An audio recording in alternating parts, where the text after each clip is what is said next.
NATO foreign ministers earlier this month in Brussels agreed to reset the relationship with Russia.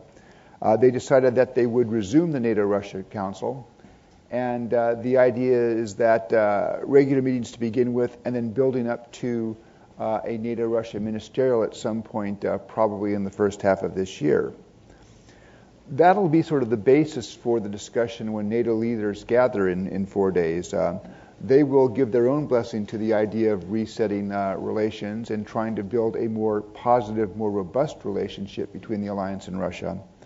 But there's probably also going to be a bit of discussion about, should the alliance also think of Russia as a possible threat?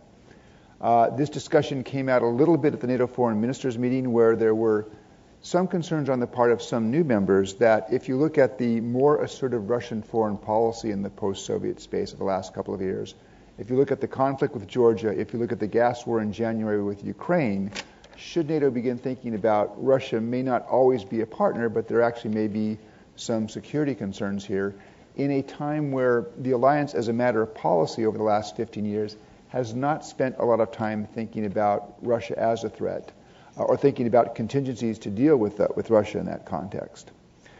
So that will be discussion that takes place, I think, behind closed doors.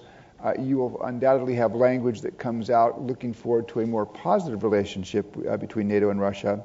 And then the challenge building on that will be, how do you, in fact, give NATO-Russia more substance?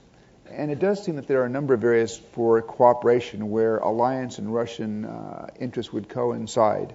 Afghanistan is one, in the sense that the alliance will find access through Russia to move troops and material to Afghanistan very important. So that's a logical area of cooperation. Theater missile defense has been on the agenda for a number of years. It hasn't made much progress lately because of concerns on the Russian part about U.S. plans to deploy a more strategic missile defense system into Poland and the Czech Republic. But if there's an easier dialogue between Washington and Moscow on that Central European deployment, it may allow a more fruitful conversation in the NATO-Russia channels on the question of theater missile defense.